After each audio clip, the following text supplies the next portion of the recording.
I couldn't scream loud enough. There's nothing I could do to make it go away or to make them stop. I didn't. Are you okay talking about this? Can we take a break? Mia Khalifa. Mia Khalifa. Mia Khalifa. Mia Khalifa. I'm Sarah. I'm Sarah fucking Joe. Sarah Joe. The former adult film star. Now business owner and social media activist. With over 50 million followers. Where should this story start? I lived through a lot of conflict in Lebanon. And then I moved to America and I was bullied for being Middle Eastern. It was around the time of 9/11. That was pretty difficult. Made a lot of choices that I can't take back. Your husband, when you're 18 years old, is encouraging you towards the adult entertainment industry. What did they stand to gain from that? Fetishization. I fucked up because I signed a contract that says in perpetuity on it. Do you know how dangerous and predatory that is? When was your anxiety at its highest? The company going after me publicly. The major production companies prey on vulnerable young women. Didn't shower, didn't brush my teeth, didn't eat, didn't leave my bed. It's following me for the rest of my life. But I am not the sum of the things I've been through or the adversities I've faced. For people that are really struggling, how did you get out of that phase?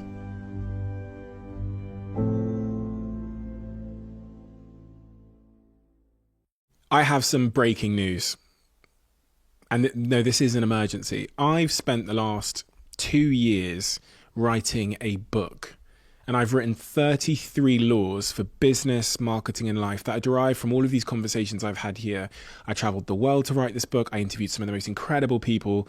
I did 6 months of extensive research on scientific studies and principles to corroborate everything that I wrote into these 33 laws. And ladies and gentlemen, that book called The Diary of a CEO, The 33 Laws for Business, Marketing, and Life, is now available for pre-order. And there are only 5,000 signed copies, and it's first come, first serve. The link is in the bio right now. So if you want that book, honestly, it's the best book I've ever written. It's the book I always should have written. It's the book I also wish someone had written for me when I was starting out in my career. I'm really proud of it. I'm really, really proud of it. Really, really proud of it. And I can't wait for all of you to get to read it. It's out in August. I couldn't be more excited about this, as you can probably tell. I don't know what to say other than the words I've said to emphasize my excitement, because I think it's important and I think it's really valuable. Link in the description.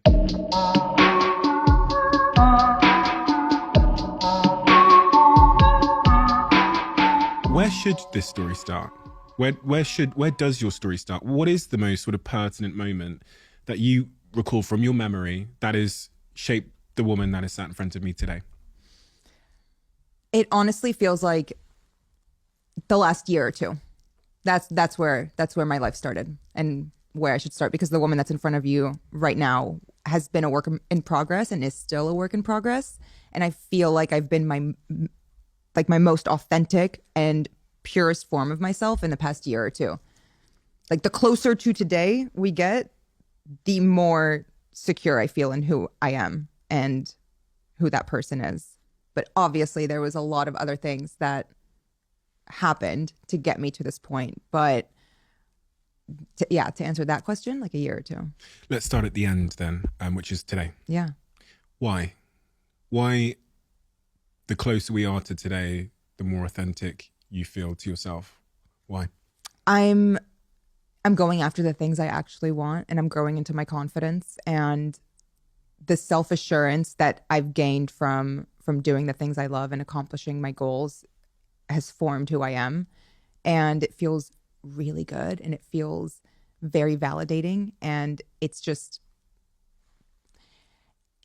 it's never clicked before. And they always say, like, oh, the confidence is the key to everything. Confidence will unlock everything for you. And I never really understood that, because it's like, okay, where the fuck does the confidence come from? How do you just simply get confident? And I have grown to realize that confidence comes from just accomplishing things that you want to accomplish and being proud of yourself. And that pride makes you feel confident. Like, I feel confident even when I mess up now. Whereas if I messed up 5, 6, 10 years ago, it would send me into a pit of shame, a really unhealthy, just downward spiral that would get me nowhere. Did you ever imagine being here? Did you ever imagine being in the state you currently are today? Happiness, confidence, etc., etc. And I don't want to put words in your mouth there in terms of the word happiness, but the place you are today, in the over the last 10 years, did you imagine you would get to this point, or did this seem unimaginable?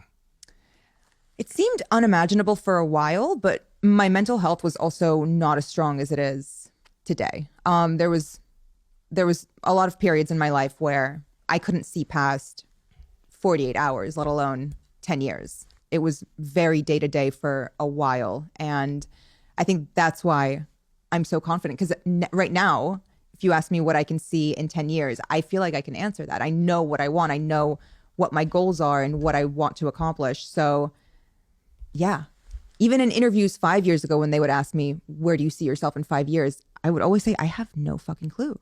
I don't know where I see myself next week. And what changed? Taking risks, honestly. Just taking a few risks here and there and seeing them play out for the better, and learning from my mistakes and learning what I want, and saying no to a lot of things to get to what I want, like job opportunities and things that didn't really align with what I thought I wanted in a year or two or 5 years or even 10 years, as like my confidence started to grow and I started to actually see life plans for myself. Taking risks and walking away from those risks, either having them play out for the better or learning from the mistakes and learning, oh, this didn't work. This is what I need to do next time. Oh, this didn't work. I crossed my own, I crossed a boundary of mine and now I don't feel good. Now I know this is past where I should be pushing myself. A lot of trial and error. Confidence. Confidence is a through line throughout your story. Take me back to your earliest memories of lacking in confidence. Yeah. And where, because I came to this country from Botswana in Africa when I was a young boy, and I struggled. I think we both struggled with being accepted by the culture we had arrived in. Me in Plymouth, only black kid, curly hair, trying to figure out why my hair's not straight, relaxing it chemically all the time. Why we're the only black family in this all white school, etc., etc. And then that battle with like the lack of enoughness, not feeling like I was enough, and what I did to try and make myself feel like I was enough. But take me back to your story at the earliest moment where you struggled with not feeling like you were enough or confident enough. I mean, it's not even coming to America. It's being in Lebanon. There was colorism there. I was the darkest one in my family. There was colorism at the school that I was at. I felt like a bit of an outsider because I was darker than what the beauty standard for a Lebanese girl is, which is lighter skin, olive undertones, dark hair, green eyes. Like that's the epitome of a beautiful woman in Lebanon. And then I moved to America, and that just it went to the extreme side of that. I was definitely one of the darkest kids. I was bullied for being Middle Eastern. It was around the time of 9/11. That was pretty difficult, especially since it was in Washington, D.C., and Washington, D.C. was heavily impacted by 9/11. The Pentagon was hit. New York is not that far from us. It's about 4 hours. Like, so many people in my school either had family and parents that worked at the Pentagon. It was a lot of bullying that then turned into internalized racism. And all I wanted to do from then forward, like you said, you wanted to relax your hair. You wanted to assimilate and fit in. I also wanted the same thing. And I just held that in, and it turned into internalized racism. How did that go? Because I often reflect, and I think it's taken me time to look back in hindsight and realize what I was feeling, versus in the moment you're kind of just in a state of like defense. It's like, how do I get through today? How do I get these people to like me? Versus, and I look back and think, no man, you had so much shame. Like you were carrying around shame and insecurity. How did that go at that time? So how old are you at this point? 7, 10, 11? 8, 9. 8, 9. Okay. And how were you aware of your feelings I guess is the question. Yeah. Yeah. Yeah, very much so. I think, yeah, I've always been an introvert and very aware of what I was going through and angsty, and even like going into my teen years, I've always been aware of the fact that what I was feeling is shame, or what I was feeling is I'm not feeling like I'm enough. I feel like I've always been aware of that feeling. There was also confusion with it, but I think self-awareness has been prevalent the whole time. What was your relationship like with yourself in those teen years? I was very hard on myself. I was very angry at myself for not fitting in and for not being a certain way. And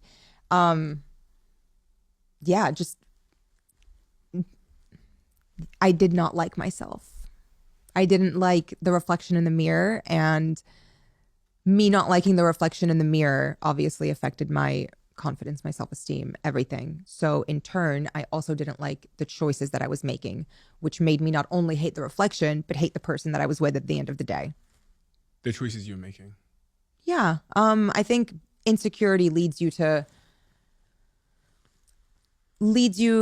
do things for validation that you otherwise wouldn't if you were secure in yourself, or if you respected yourself, or if you loved yourself. Like relationship choices?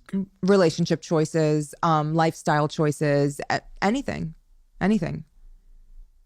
What are some of those? So in the context of relationships, from doing this conversation with multiple people, I've started to sort of piece dots together around, if your self-esteem is lacking, you might become a people pleaser in your work. So you might, be exploited by your work, and you might not get what you deserve in your job.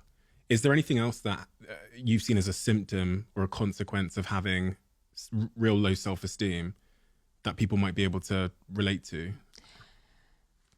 Like for you, so much. It's such a broad spectrum, because you can either turn into a people pleaser, or you can turn into an insufferable. A people pleaser on the surface level, everyone loves a people pleaser. They want to please everybody. But the downside of a people pleaser is they want to please everybody. They have no boundaries with themselves or with other people. They don't respect their own boundaries. They don't respect others' boundaries. If they're people pleasing person A, and what person B wants goes against what person A wants, they will find a way to please both of them. So a people pleaser also turns into someone who lies, someone who deceives, someone who is a habitual boundary crosser with themselves and with other people. Like there's a spectrum to it. I would say I was definitely a people pleaser. I also sought validation from people who's, looking back on it now, whose opinion I probably shouldn't have respected back then, let alone today. So that was a downside. Made a lot of choices that I can't take back. Porn being one of the biggest ones, but I feel like that wasn't even the first one. The first one was getting into a relationship that I never should have been in, with someone who was extremely abusive, extremely dangerous, in the sense that looking back on it and having the self-awareness and being able to call it what it was is grooming. It was just a relationship that I feel like a lot of girls get into when they're in their late teens. Why does that happen? What do you mean? Getting into a relationship when you're roughly 18 years old, wasn't it? The relationship started when I was 16. Okay. And then went until I was about 20. And this person was significantly older than you? Yes. The age difference had a play in that dynamic. My low self-esteem had a play in that dynamic. Everything was just kind of like 16. Yeah. This person's double your age? No. It was about a 10-year age difference. Okay. And at 16, what were you, when you looked forward to your future, had you asked yourself that question about, what happens in 10 years' time? Would you have had an answer? No, I wouldn't have known what happened in a week's time. It was, I mean, I got talked into eloping to Las Vegas 4 days after my 18th birthday. So if you ask me where I see myself in 5 years, I don't know. I would have looked at you with doe eyes and said, I don't know. And then looked over at him. Where do you see me in 5 years?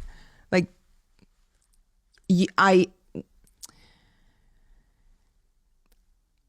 I didn't have a sense of self, so I attached myself to someone who was more than happy to abuse that, and someone who could see that and see someone easily manipulatable. Yeah. But at the same time, eager to please. So, yeah, it was just the perfect storm. Perfect storm. Yeah. You got married at 18. Yeah. Even that is uncommon, to say the least. Yeah. Do not recommend it.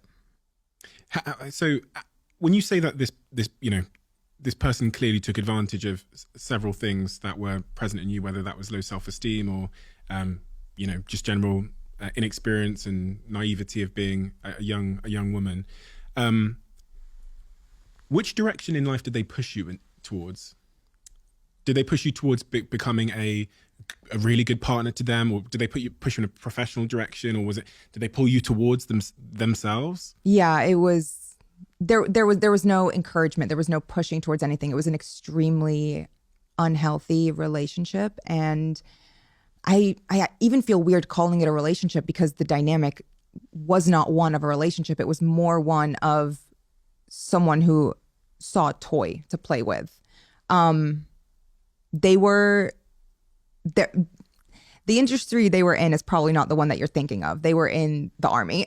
So it wasn't even, it had nothing to do with the porn industry, but it also had everything to do with it. They were the ones who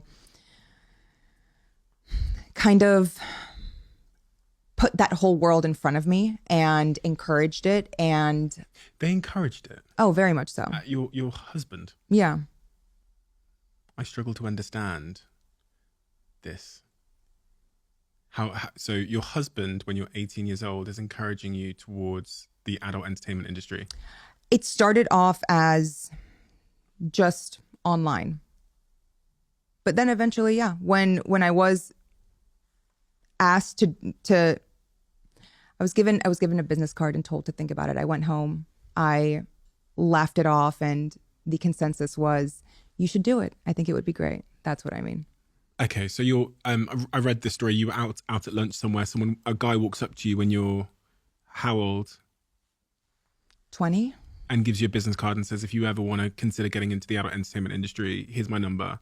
You take that home. I was wondering this when I read about that part of your story. What happened post that business card?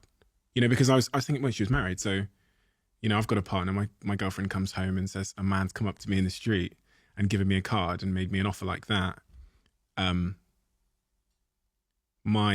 going to be honest, my natural disposition would be to fucking burn the card. Yeah.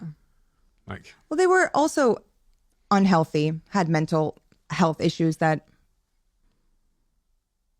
I don't know if they've ever addressed, but it's a sickness, and they were not the right. But what the whole point of this is, when your relationship with yourself isn't right, you are not going to find the right person. You're not going to choose the right person. You're not going to choose someone who wants the best for you or will bring the best out of you, because you don't want that for yourself. What were they getting out of it? You doing that, you accepting the invitation from that business card? What did they stand to gain from that? Fetishization. Really? That was it? Yeah. So there wasn't a commercial element or anything like that for them? Do you forgive that person? No, I forgive myself. Yeah? Yeah. Do you think there's a need to forgive people in life? I think you need to forgive yourself for, if someone has crossed your boundary, you need to forgive yourself for letting that happen, for giving them a position in your life to hurt you like that. Me telling you that wasn't to explain or shift blame. It was to give context as to where I was mentally. How do you, from that point onwards, from 20 years onwards then, for the next couple of years, when you look back at the Mia... Sarah. Sarah. Yeah. Would you prefer to be called Sarah? Yeah. But it's not, I don't take offense to, I did a while ago, but I don't take offense to it, or I don't feel like my name's actually Sarah. It's either or. You prefer to be called Sarah? I do. Yeah? Yeah. Okay. So that's Sarah through that period of your life, characterized by low self-esteem, people around her capitalizing on that in various different ways, you, in your own words, not knowing better at that time in your life. At that point in your life, 20, 21, 22, you go and study, right? So you study at university, again, with the aim of pursuing some kind of academic or professional pursuit. And what was that? History. History. Yeah. Didn't really see, even then I didn't see like a future doing anything. I just thought I really enjoy studying history. Felt like watching a movie. Like I'm enamored with it's my favorite subject. It felt like the easiest thing. The second easiest thing is like psychology. Oh, I love psychology. Yeah, exactly. They're the interesting ones. They're the juicy majors. I didn't see myself doing anything other than whatever I had going on the next week. And then I guess the furthest I thought ahead was, I guess I'll work in archives or work in a museum or something. I didn't have a plan like, oh, I want to be a teacher or something. I've heard you talk about weight loss and weight-related issues attached to the self-esteem conversation. What role did your weight play in all of this, and the self-esteem and the confidence and body image issues and all of that? I think a pretty large one. My weight now still fluctuates. And the more that I've worked on myself in therapy, the less that bothers me and affects my relationship with myself. So even in the months where I feel like I do not look like myself, I don't feel like myself, I've let myself go a little bit, it doesn't affect me the way it used to 10 years ago. I don't fall. Yeah, I don't let it get to me as much anymore. But it did for a very long time, because it was, I weighed like 60 pounds more than this, which is a lot. That's a huge amount of weight to lose. Yeah. I read that the ways that you lost that weight were slightly troubling. Yeah. I mean, I wasn't eating well. I wasn't exercising well. I had unhealthy habits. I was young. Therapy. You went to therapy. That's helped you get to where you are today. Yeah. What role has therapy played in your life, and when did you first start going to therapy? Oh, the biggest role. 2016. Yeah. The biggest role. I'm still in therapy. I don't see myself ever stopping, really. I cycle out therapists. It's like, yeah, I love it. I love feeling like, okay, I'm ready for a fresh start. I'm ready for someone new. I'm ready for a new perspective. It's a way to keep me grounded. Every week I have to sit down and analyze myself, my thoughts, my past. Like, I have to dig down and actually come face to face with the decisions I've made, my ways of thinking, my relationship with myself. Like, there's accountability with therapy, and I think that's the biggest impact. I guess accountability. Yeah. When you've dug down and sought to understand yourself, what are some of the key takeaways you've taken from therapy? So when I think about that question, if I was to be on the receiving end of it, one of the first things that comes to mind is actually my ongoing evolution of understanding why I was so avoidant in relationships, like always running away from any woman. Even if I pursued her and then she turned and said, okay, let's be boyfriend and girlfriend, I would just bounce. And I had this sort of like toxic model of like what love was from my parents, but then also all the shame and insecurities. Like, I think I'm ambitious. No, I'm being dragged by this need to be enough, right? So those are kind of the two top line ideas that I took away from my experience with sort of introspection. Are there any like big picture ideas that you've taken away from therapy that were epiphany moments, connected dots? That's a loaded question, because I'm so grateful for all of the information I've learned about myself, like the dots I've been able to connect, like how being triggered by something a friend of mine says is actually related to the way that I felt ostracized on the playground when no one wanted to play with me. And like one little thing, even though they didn't mean it that way or even had any malicious intent behind it, has then taken me back to that 12-year-old girl who just feels so alone and doesn't know what she did wrong and just wants to people please. And I think the best part of therapy is within a split. Yeah, have you seen That's So Raven? No. Oh, it's this show with Raven Simone on the Disney Channel when we were growing up, and she has these visions. She's a psychic, and she just like stares off into space, and then she zooms out, and then she zooms back in, and no time has gone, but she saw maybe a 30-minute vision play out. But she comes back, and it's been like a split second, and that's what therapy feels like. It takes me back, and I analyze that moment, and I understand that moment is not this moment. And my friend cares about me, and she's not actually trying to make me feel like no one wants to play with me on the playground just because she said you can come if you want, and not I want you to come. You know what I mean? I think that's the magic behind therapy. It gives you time traveling superpowers.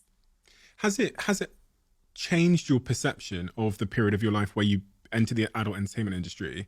Has it changed your perception? How you yeah, absolutely. I spent so much time wondering, why did I do this? This is not me. I was in it for such a short amount of time, and the entire time I was doing it, I was also asking myself every day, why am I doing this? What is wrong with me? What is wrong with me? That's like the number one question. And I know what was wrong with me. I had low self-esteem. I had no boundaries with myself. I didn't respect myself. I didn't like myself. So many things were wrong with me. And all of these things anyone can work on.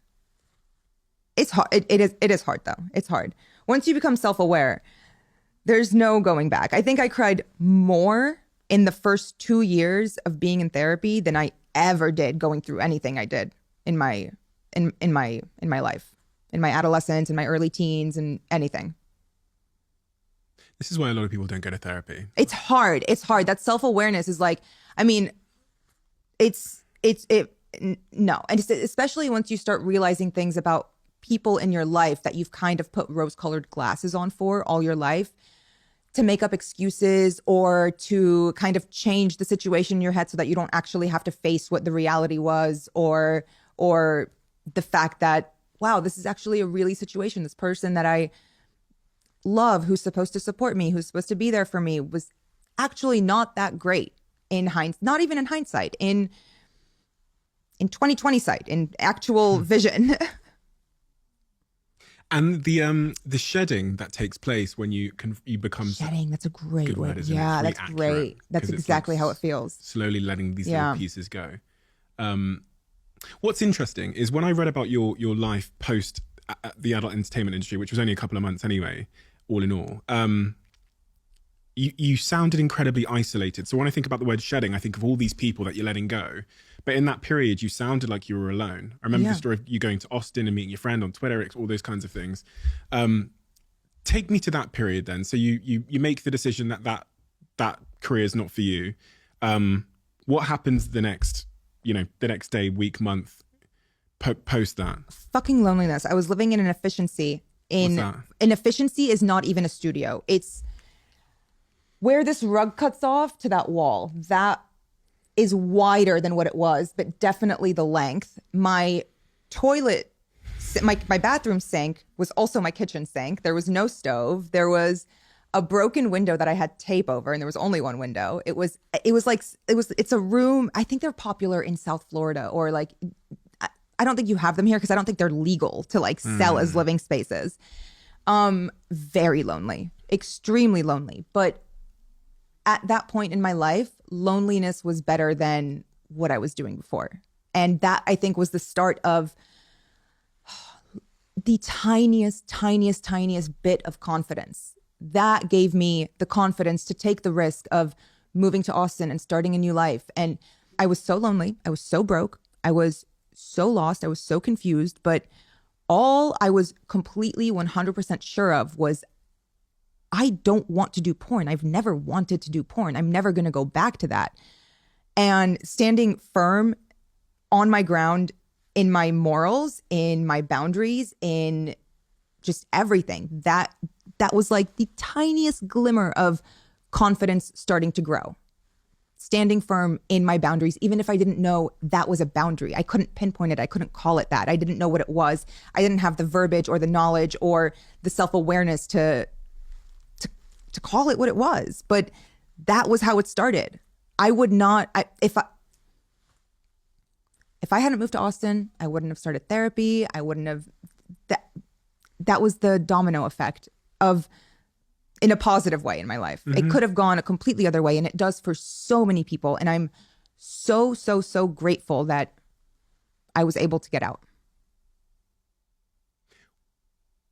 That first domino falling, which took you to Austin in that new direction, was there a catalyst? Was there something that pushed that domino? Because I noticed that in the sort of timeline of events, you then at the same time separate from your partner around a similar time, and then you leave the adult entertainment industry. Was there a catalyst? Because those two decisions are huge decisions, and they feel correlated. They feel like they're attached. I had nothing to lose, and I think that I also knew I need to get the fuck out of Miami. I was in Miami at the time, and it was where everything happened, and I just did not want to be there anymore. It felt daunting. It felt like walls closing in on me everywhere I went. Was there like a catalyst day though? Something that happens that makes you go, "Fuck, I need to," or was it just slowly? Yeah, it was. I mean, it was the day I met my best friend on Twitter. I didn't meet her that day on Twitter. Her and I had been following each other for a while. She posts memes. I like them. Vice versa. Her and I were talking about something. Oh, she said, "I'm looking for a roommate. I'm asking around the office for a roommate." And I said, "What if I move to Austin? I don't want to live in Miami anymore." And then I started looking up, how do you move states? Like, what does it take? What does it require? What paperwork do I need for my dogs? Like, all of that stuff. And then within a month, I was packed up and moved. And was there a catalyst for you deciding to leave the adult entertainment industry, even though you were there for a couple of months? Was there anything? I think it was how overwhelming everything became so fast. Okay. Like that was the reality check. It was like when they turn the lights on at the club at 4 a.m, like, whoa, okay. The floors are sticky and nothing looks the same. This is not what I signed up for. It's not what I expected. I fucked up. That's not a typical experience for an actress in that industry. No, not at all. And it's a very atypical experience because you went from obscurity to number one in an industry in weeks. Yeah. So you got hit by a fucking truck. Yeah. Okay, that makes sense. Okay. You become a paralegal? Yeah, for a very short period of time. Like 6 months. Tell me all about that. Nothing really much to say. It was for an insurance defense firm. It was pretty boring, and it was very much like corporate. The insurance company that they represented was Geico. So it was like a very boring thing, and it was just paper pushing. It was really weird to work there, especially since that was my first job where I did it. I did the application, and I went into it thinking, this is the shift. This is me putting Mia Khalifa behind me, and this is me like trying to be a real human. Did not work. Everyone in the office recognized me. It was a very uncomfortable work environment, not because anyone was overtly inappropriate. It was just simply being in an office, knowing anyone who walked through did a double take and is like, are you? So that was uncomfortable. And then after that, I worked at a construction company, just doing bookkeeping and office work. And same thing, I would have to go on a job site, and the owner of the company just made it so I can't go on job sites. It was a distraction. It was not a good idea. People would be in that situation, people would be inappropriate sometimes. But yeah, I started to feel like a burden in the offices where I was. And I hated that feeling. And I was actually sitting at that construction job in the office when I was talking to Rachel in the DMs, like, I'm going to move to Austin. Let's do it. Anxiety. Yeah. Has that been a big part of your life, for much of your life? Yes, very much so. And I think that has been prevalent from the very beginning. The very beginning, as in since you were a kid or a teenager? Or... Yeah, probably even in utero. I mean, my parents grew up in the Civil War in Lebanon, and I lived through a lot of conflict in Lebanon, whether it be civil or the surrounding countries or whatever. But we left for a reason, and it's because it was dangerous. So I think I've always had that. Like, I jump when I hear a noise. I jump when someone who's been in the room for 4 hours with me speaks, even though they haven't because they haven't spoken in 10 minutes. Like, I get scared. Like, I'm a jumpy person, probably because of that. When was your anxiety at its highest? 2019, 2020. Okay. So that's post Austin. Oh yeah, yeah. It was when Like 3 it was years post everything, but it was in the midst of the porn company going after me publicly and re-releasing things and digging up footage that was corrupted in 2012, in 2013, whenever it was shot, and releasing it like it was new, and that coming back into the news cycle, and them just being extremely abusive and exerting and proving that they still have control over me because I signed a contract that says in perpetuity on it. Your life had started to move. Oh yeah, I was from then, and I was married again. You were married again, 2019. Where are you living at this point in time? I was living in LA. LA. Yeah, I was living in LA. I was doing my own thing. I was starting to figure out what it was I wanted to do and where I want. Like things were really good that year. It was the year I had that little cameo in that incredible show Rami. That was a huge moment for me, and I'm so grateful for that moment. And I'm so upset that that moment was kind of overshadowed by all of the negativity that came from the porn company in the subsequent months. The porn company coming after you and attacking you. Not something you would expect from a company. A billion-dollar company at that. Yeah, Yeah. it goes to show you how petty and personal it is, because the people who are behind it aren't exactly the CEOs. It's the board pseudo producers who don't like that I'm out here talking about my experience. It's very much individuals, not the company, but these individuals do have the power to speak on the company's behalf. What are they threatened by? I think they're threatened by, like you said earlier, most people in my position aren't in my position because this is the outcome that the girls want who enter the industry. Most of them who entered the commercial porn industry, or the mainstream porn industry. They want the fame, they want the infamy, they want all of that.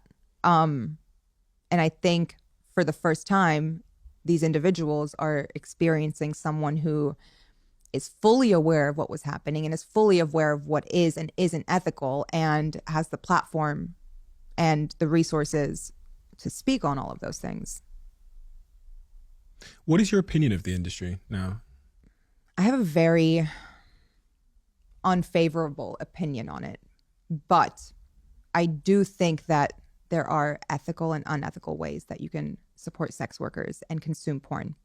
As someone who is a creator, or as someone who is simply a consumer, there are ethical ways to do it. Granted, any company has its downsides. Like even OnlyFans has trouble policing and regulating the people who are on their site, and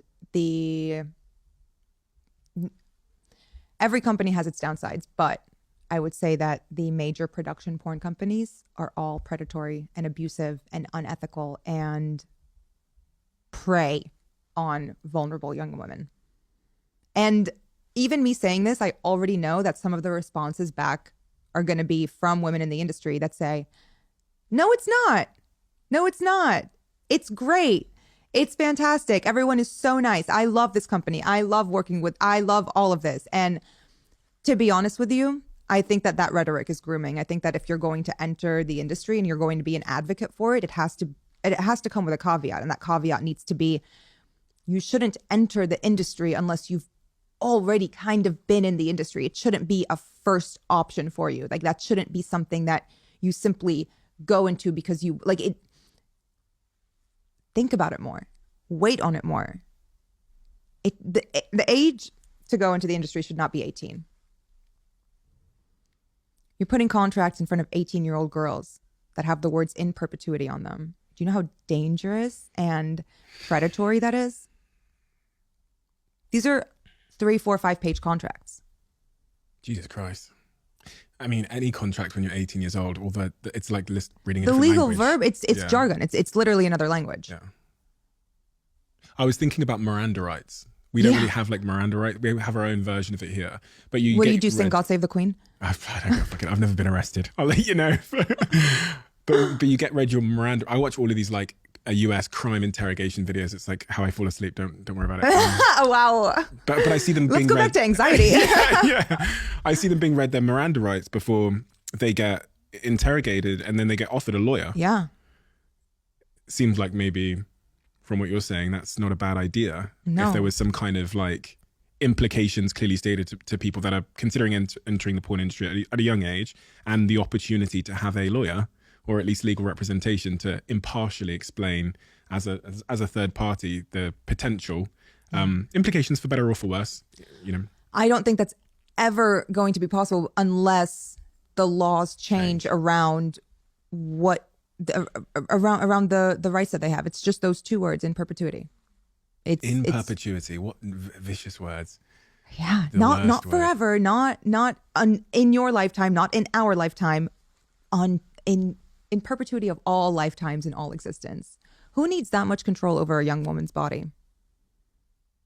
They still own the website with your name, with your. Yeah. There's nothing you can do to have that website taken down.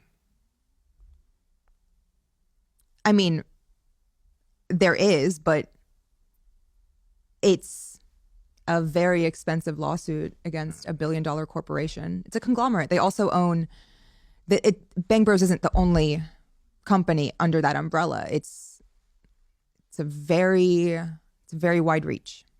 The peak of your anxiety, 2019, 2020. If I was a fly on the wall inside your apartment, wherever you were living back then, what would I have seen? What would I have observed?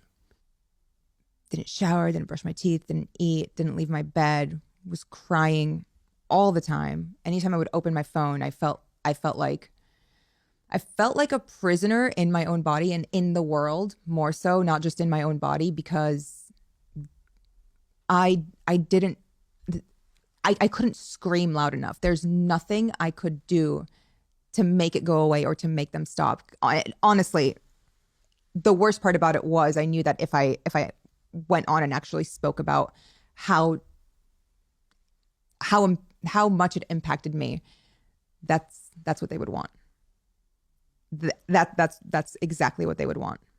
They were very annoyed that I started naming them by name, and that's when everything started. These individuals value their privacy more than anything in the world, and it's because of all of the unethical and immoral things that they've done throughout their careers in this industry. So they all go by aliases too. Being called out by their legal government names was not something they took kindly to, and that is why they chose to release the video that the footage was corrupted of 10 years ago. That was a pornographic video they Yeah. released. Okay, so they started releasing more videos because you were speaking out against them, and they started doing a variety of other attacks, making like mini Instagram documentary clips of you, which I find. I mean, you'd expect like a jealous, bitter ex to be doing something like that. That's Maybe, exactly what they are. You know, not a corporation. That's exactly what they are, a jealous, bitter ex. I look at all the decisions I've made in my life, and I think about, you know, being 18 and deciding to do this or that, or 25 and doing this and fucking up at that. And people look back and they say there's always a silver lining. Is there a silver lining? Yeah. I'm really funny. Trauma makes you funny. Builds character. No, of course there's a silver lining. I'm sitting in front of you today happier than I've ever been. I am not the sum of the things I've been through or the adversities I've faced. I'm not. The silver lining is it fucking happened. It's over with. It's not over with, actually. It's following me for the rest of my life. But I am no longer in the mental space that I was back then. So it's over with for me. And you get to make your silver lining. Yeah. And that's what I feel like you've done, is you've made a silver lining. Because there's clearly, you could have gone several ways. Yes, that's true. What are the ways you could have gone? I was acting on instinct. There wasn't a time when I sat down and thought, what do I want with my life? I needed a job, so I acted on instinct. I applied to things that I felt like I could do. I'm good at paperwork. I'm good at just administrative things. I like being left alone. So I didn't want a job where I was working with I was always acting on instinct. There was never really a plan. What felt right? It felt right in the moment to get an office job. It felt right in the moment to leave that one and go to another one. It felt right in the moment to leave everything and move to Austin. It felt right in the moment in Austin to, well, actually, that was the first time in my life where I started forming a core group of friends and people who are still in my life to this day. And they were the ones who not convinced me, but kind of encouraged me to go to therapy. You'll know if you've listened to the last few episodes of this podcast, we're now sponsored by the incredible Whoop. And if you're anything like me and juggling a fair few things every day, Whoop could be a real game changer in your life. When I was a young entrepreneur, I liked to, talk a little bit too much about how many hours that I worked, how many emails I'd sent, and all of those kinds of things. But I didn't have a second thought on how all of that work and that workaholism was impacting my stress levels, my productivity, my sleep, my overall health, which is why I think the new stress monitoring feature on my Whoop is so important. Whoop is this small device on my wrist that I wear during the podcast. It's a wearable health and fitness coach and helps you to sleep better, to train harder, live healthier, and now manage your stress. One of the ways that it does this is with scientifically backed breathing exercises developed with leading neuroscientist Dr. Andrew Huberman. If you're someone who's struggling to manage and overcome stress, I'd highly recommend you check out Whoop. It's been a genuine game changer for me. Go to join.whoop.com/CEO to get a 3 months Whoop membership on me and let me know how you get on. I'm in an interesting phase at the moment in my fitness and health journey because I'm training for Soccer Aid, which takes place in June at Old Trafford. I've been training a lot differently, but regardless of how I train, regardless of whether I'm doing strength training or cardiovascular training, which is predominantly what I'm doing now, I need this, which is Huel's nutritionally complete protein product. The crazy thing about this, which I almost find hard to achieve, is that it's 20 grams of protein.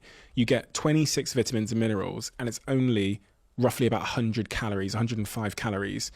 And it tastes like a dream. The salted caramel one is my favorite.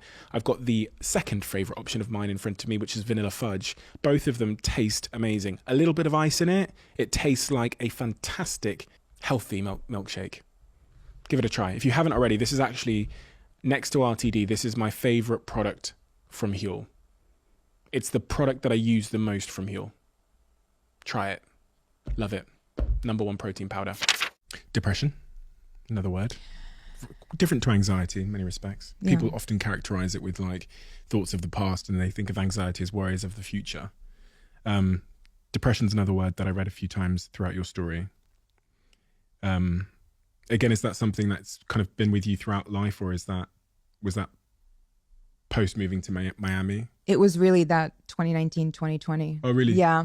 Yeah. I went on Lexapro.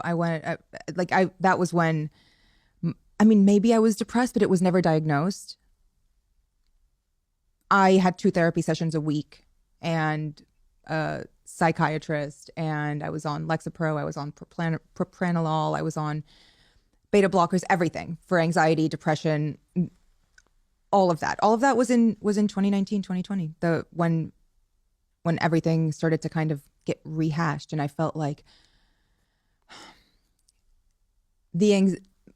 I'm very, very grateful to be out of the depths of my depression. But something that does keep me up at night, anxiety-wise, is where things are headed with AI and deep fakes and things like that. Because that feeling of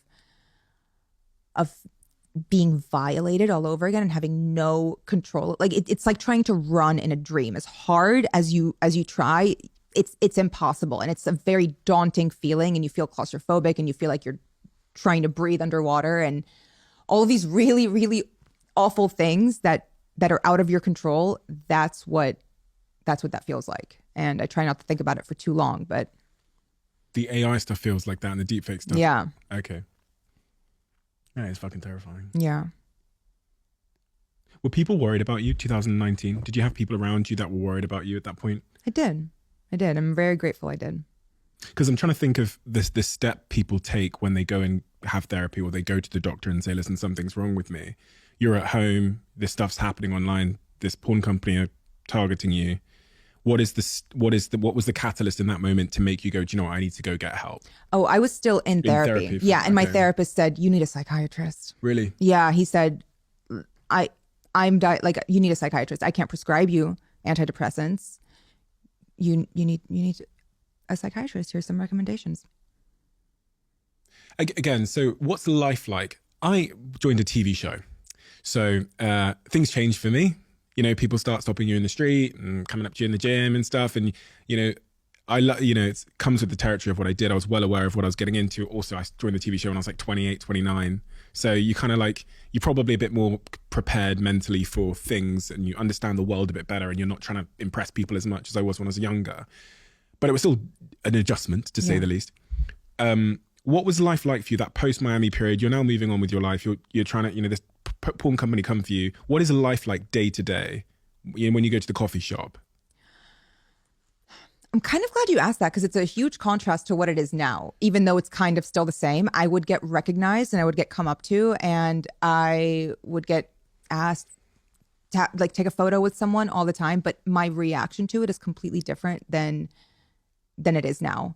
I would want to crawl into a hole and hide away and be ashamed. I was so embarrassed. I felt like a warm feeling in my stomach, like I had just been punched or like I just found out I was being cheated on or something. Like it's just a very painful, visceral reaction to be recognized and to know what you're being recognized for. And it wasn't until I started to accomplish other things and I started to be proud of things that I've done and things that I've kind of shifted and diverted into in my career. So those first few months to a year in Austin, I had a lot of social anxiety and I didn't go out much because I didn't want to be recognized. I felt like I just didn't want to be recognized. I didn't want to be looked at. I didn't want to be perceived. I didn't want to leave my house.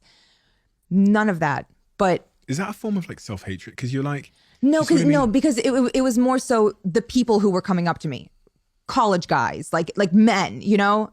It just made me uncomfortable because I knew why they knew me, and it wasn't until I started accomplishing things that I was actually proud of that changed. I didn't feel that same like gut-wrenching, visceral feeling of shame when I would hear the name Mia or get called in the street or anything like that. Like the more I accomplished, the more proud I was of what I've built and what I've changed and all of these things that I've done, the more comfortable I got with being recognized because inherently people were recognizing me for other things. Women started to recognize me.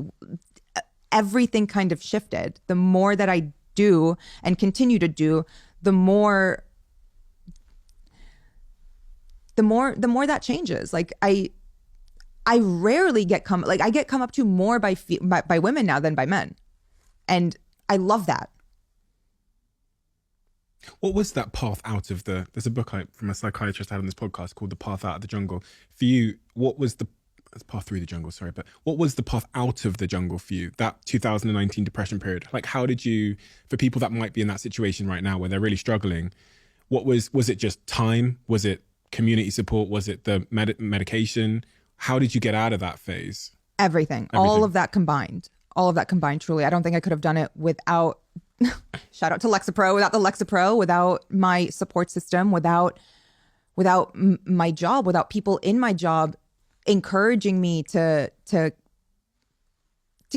pursue what I want to do and to not let fear of having something taken away from me or having something.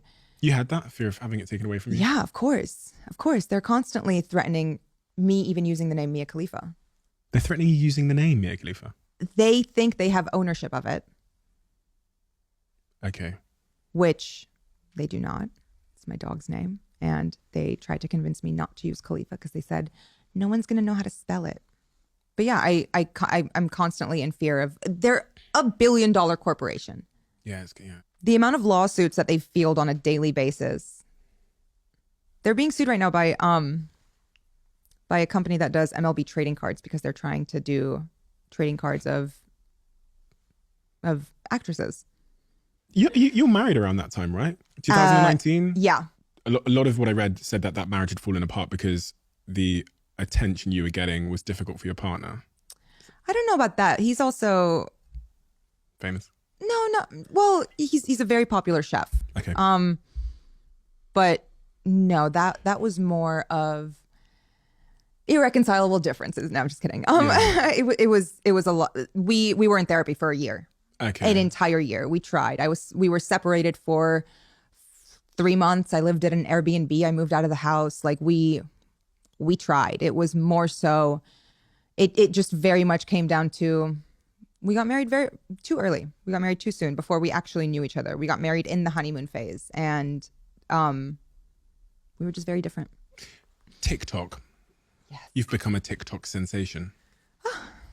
I don't like to spend too much time on TikTok because, you know, I'll end up not doing anything with my life if I spend too long on there because it's really addictive. But I went through your TikToks. You're a comedian. Oh my God. It's the trauma.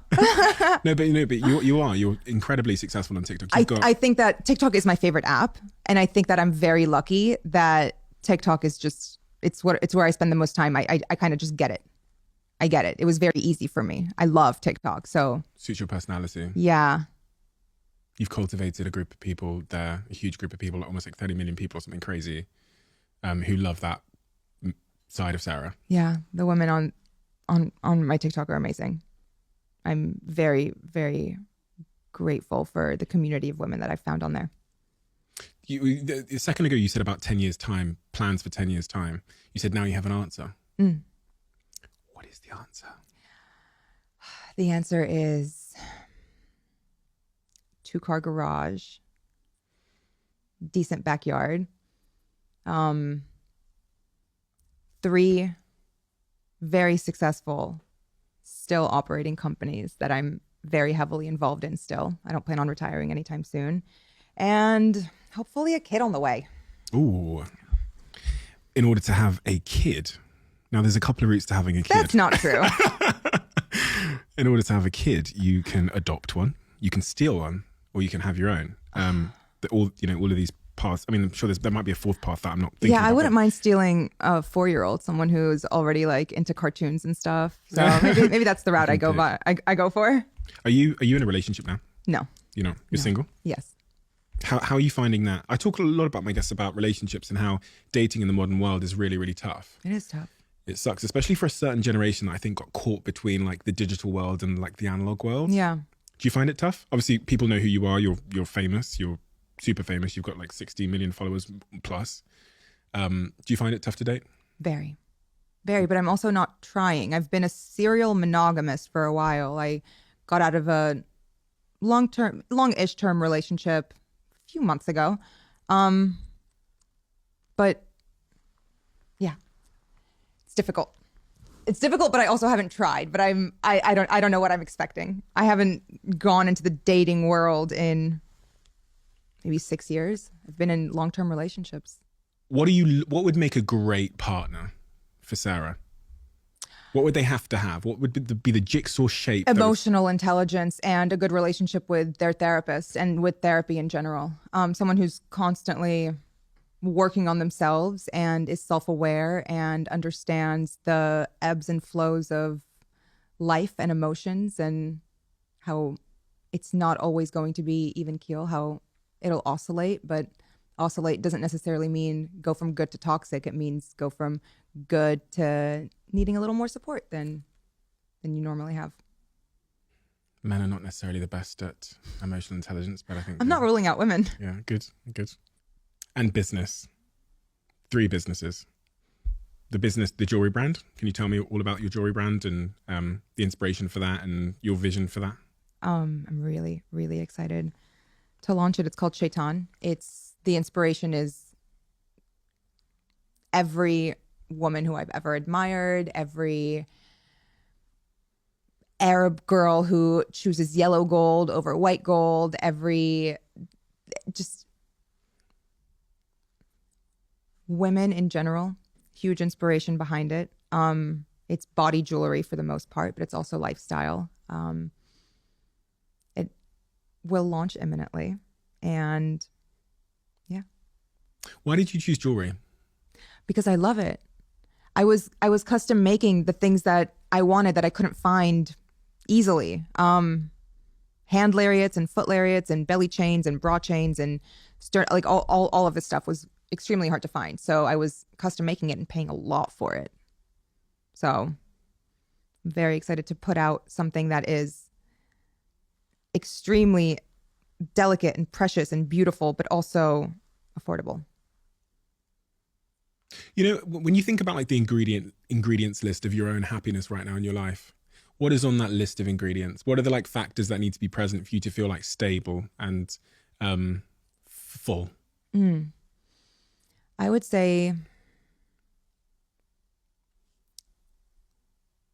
70% alone time. Interesting. 20% time surrounded by people who energize and recharge me. And 10% just 10% fuck it. 10% just if something feels right, do it. Follow your instinct. But like I'm kind of scared of my instinct a little too sometimes, even though 10% just listen to your gut. And going back to the start of the conversation, this is because you feel closest to knowing who you are. Yeah. Yeah. The most secure in the decisions I make on a daily basis. And who are you? I'm Sarah. I'm Sarah fucking Joe. And who's Sarah Joe? Sarah is unapologetic and not fearless, pretty fearful, but I think that's a good thing. Cautious and secure. Okay, so unapologetic. And then the second one was not fearless, pretty fearful. Yeah, but in a good way. Cautious. Cautious, okay. Yeah. The unapologetic part. I get that. I sense that from you. Where did that come from? Rihanna. Rihanna. No, really, that came from Rihanna. Oh, absolutely. Yeah. Yeah. She has a whole album called Unapologetic. And that is what I base my personality off of. Why? What do you mean why? Why did you choose to bake? There's so many different albums Rihanna's made. That's the one that just exude. That's the one that kind of that was her shift also. That was her moment of now I know who I am and I'm unapologetic about it. It might not be the bubblegum pop girl you thought I was or wanted me to be. This is who I am and this is the person who's not going anywhere. Is that a stark contrast from the Sarah I would have met had I met you at like 18? Like if I like put that 18-year-old Sarah there and I had them both side by side, I'm guessing Sarah 18 wouldn't be unapologetic. No. What can you describe how her vibe would have been sat here today? Shriveled, insecure, Oh, really? Quiet probably, or too loud just because insecurity screams. Not someone, well, actually, no, that is someone who I would want to be around because I feel empathy for her. And I forgive her. And the journey to unapologetic was, from what I've garnered so far, based on the evidence you got from going out and doing things and proving shit to yourself. Yeah. That's so important. I was going to say this at the start of the conversation, this idea of confidence. People don't know how you said it, like, how the fuck do you get confidence? Like, where does it come from? How do I buy one?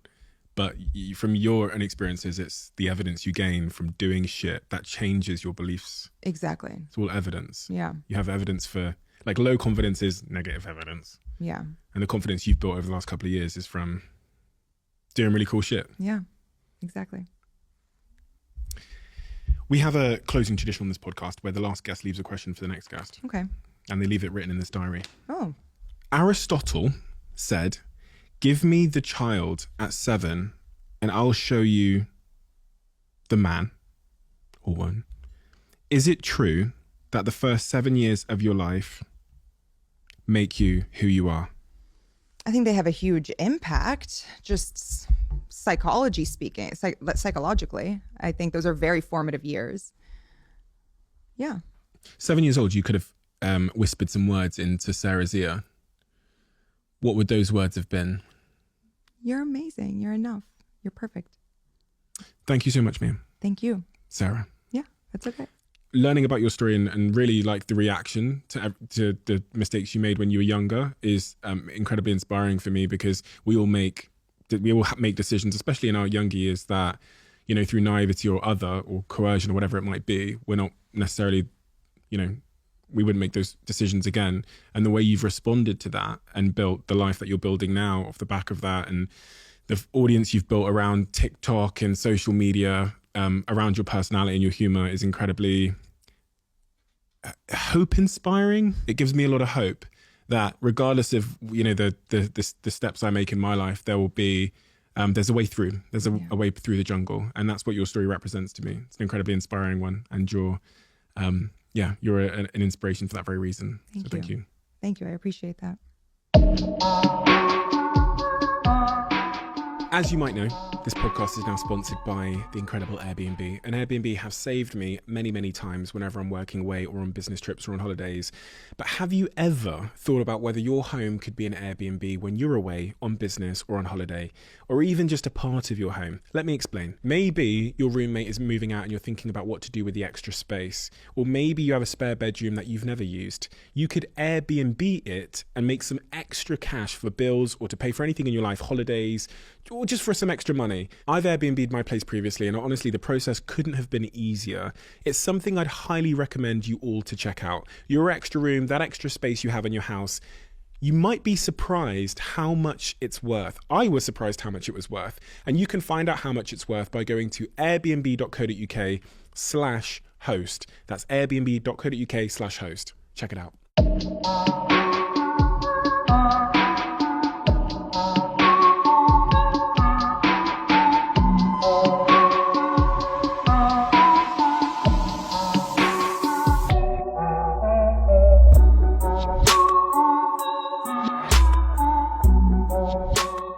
You got to the end of this podcast. Whenever someone gets to the end of this podcast, I feel like I owe them a greater debt of gratitude, because that means you listened to the whole thing. And hopefully that suggests that you enjoyed it. If you are at the end and you enjoyed this podcast, could you do me a little bit of a favor and hit that subscribe button? That's one of the clearest indicators we have that this episode was a good episode. And we look at that on all of the episodes to see which episodes generated the most subscribers. Thank you so much. And I'll see you again next time.